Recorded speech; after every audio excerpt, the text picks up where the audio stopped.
এবং সেই স্রোতের সাথেই কাজ করার ইচ্ছে সর্বদাই ছিল। এবং আজকে ত্রিপুরা মধ্যা আইপিএফটি এবং বিজেপি আমরা একটা জায়গায় আসতে পেরে আমার মনে হয় ত্রিপুরা রাজ্যে ভারতীয় জনতা পার্টির নেতৃত্বে যে সরকারটা ছিল, এই সরকার যা কাজ করেছে আগামী 4-5 বছরে এই তিনটি দলের সমন্বয়ে আরো বিশাল কর্মযজ্ঞ ত্রিপুরায় হবে। যদিও বামেরা তাদের প্রচারে যারা প্রচার করতে শুরু করেছে, তারা জানে যে বামেরা হারবে, তারপরও তারা যাই করছে ইউটিউব সোশ্যাল মিডিয়ার মাধ্যমে তাদের প্রচারটা মানুষের কাছে নিয়ে যাওয়ার চেষ্টা করছে। ময়দানে এসে তাদের প্রচার করার কোনো ক্ষমতা নেই।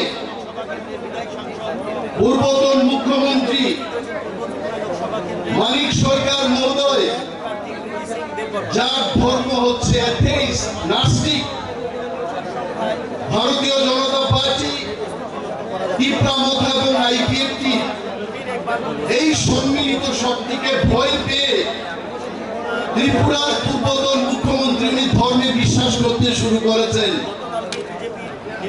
আমি বলি, কয়েকদিন আগে উনি বক্তব্য করছিলেন, উনি বলেছেন যে আমি যেদিন স্বর্গে যাব সেই দিন আমার মুখ্যমন্ত্রিত্ব থাকাকালীন আমি কি কি কাজ করেছি ভগবানের কাছে বলতে পারবো। আপনারা বলুন, নাস্তিক লোক, যার কাছে স্বর্গ নেই, নরক নেই, ধর্মে বিশ্বাস রাখেন না, সেই ব্যক্তি আজকে আমাদের ভয়ে ওনাকে ভগবানের আশ্রয় নিতে হচ্ছে। এবং তাতেই প্রমাণ হয় আমাদের প্রার্থী লক্ষ লক্ষ ভোটের ব্যবধানে বাম প্রার্থীকে পরাস্ত করবে। এবং মানিকবাবু বলেছেন স্বর্গে যাবেন, মেনেই নিলাম। মোদিজির বয়ে উনি স্বর্গে যাবেন, ভগবানের আশ্রয় নেবেন।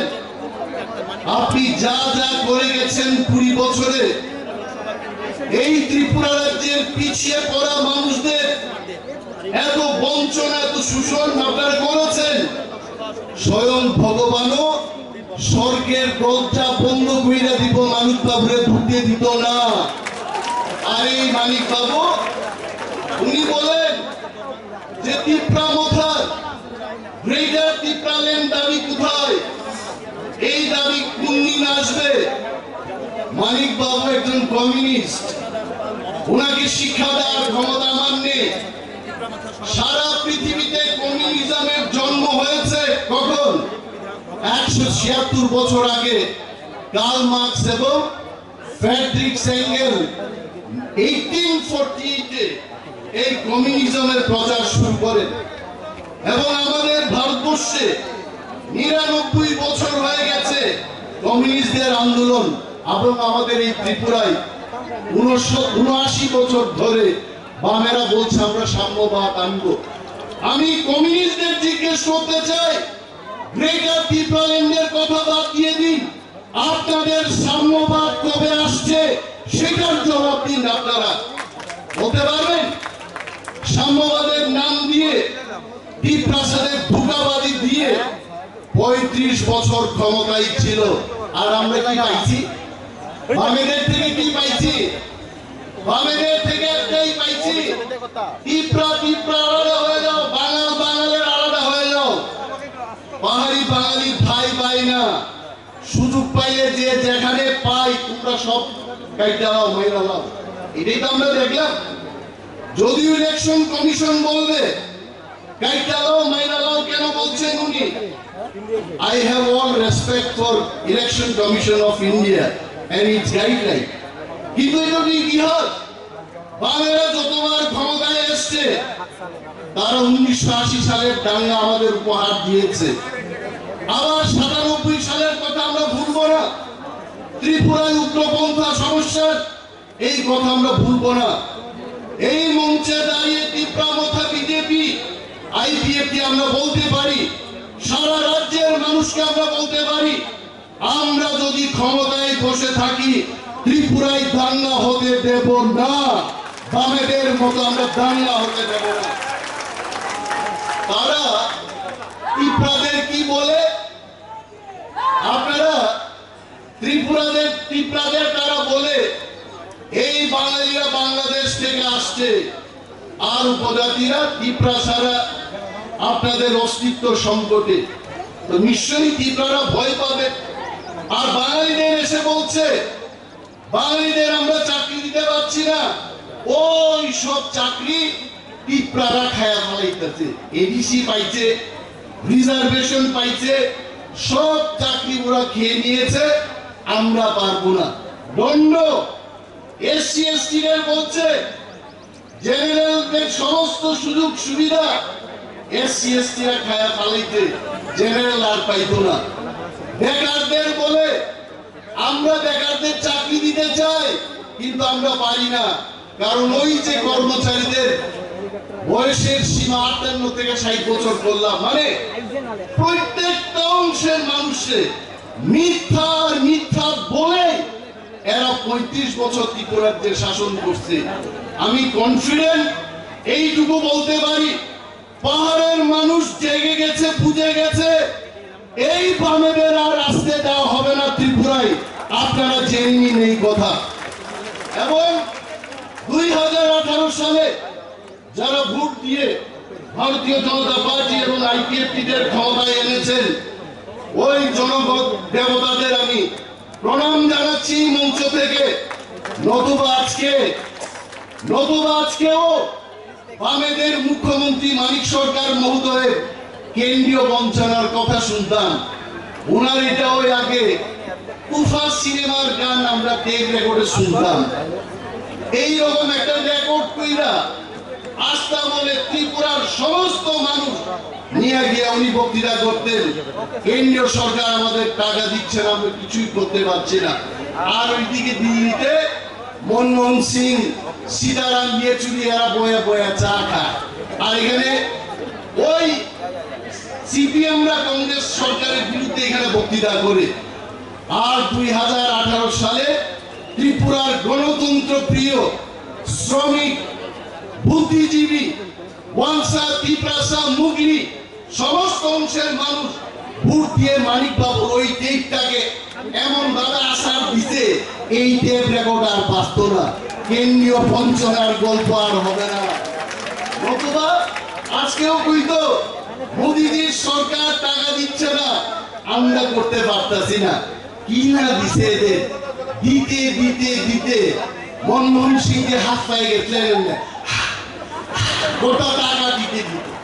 আর এখানে কমরেডরা শিকাবিনি খাইতো, এই কমরেডরা চারমিনার, ফ্ল্যাক্স, গোল্ড, আমিও তো জানি না, এদের সিগারেট থেকে আরম্ভ করে যাদের বাইসাইকেল ছিল এরা গাড়ি নিয়ে আসা যাওয়া করতো।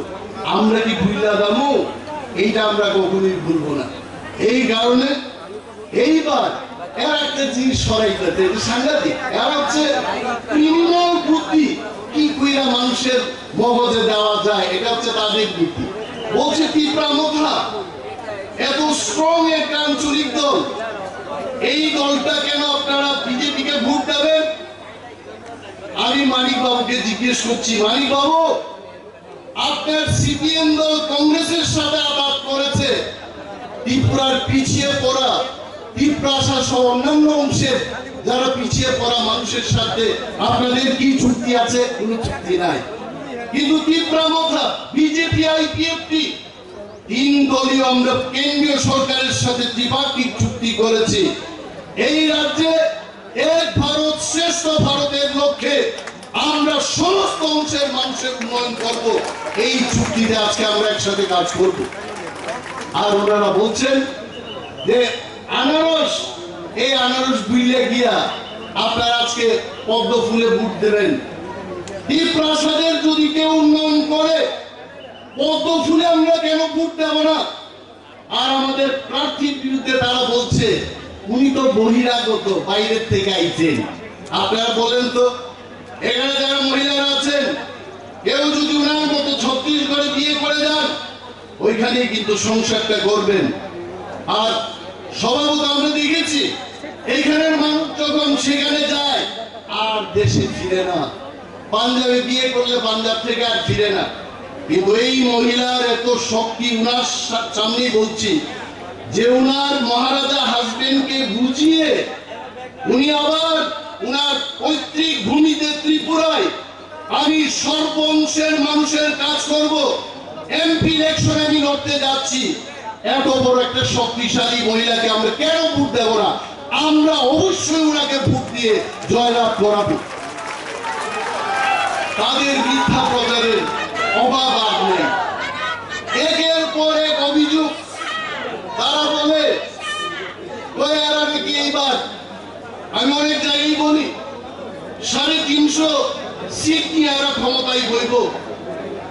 বামেদের আমি জিগাইলাম, এক নেতা মোদীর জিগাইলাম, আপনারা ত্রিপুরাতে আপনারা যে 350 সিট নিয়ে আইবেন, ত্রিপুরার পূর্ব ত্রিপুরার পশ্চিম ত্রিপুরার মধ্যে কোন সিটটা আপনারা জিতবেন?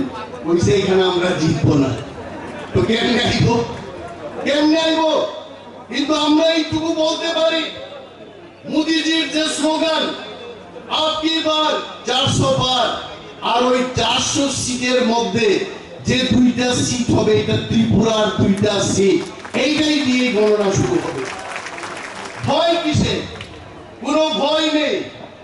উন্নয়ন হবে, মানুষের কাজ হবে, ত্রিপুরা অঞ্চলের সমস্ত অংশের মানুষের কাজ হবে।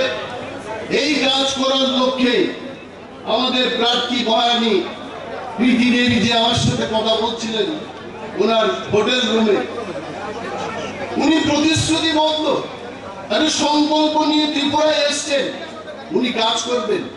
উনি বলছেন যে আমি অন্যান্য এমপিদের মতো বসে থাকবো না, আমি সবখানেই চেষ্টা করব কি কি কাজ করে মানুষের কর্মসংস্থান করা যায়, আরো বেশি সরকারের কাজকে ত্বরান্বিত করা যায়, সেই কাজ উনি করবেন।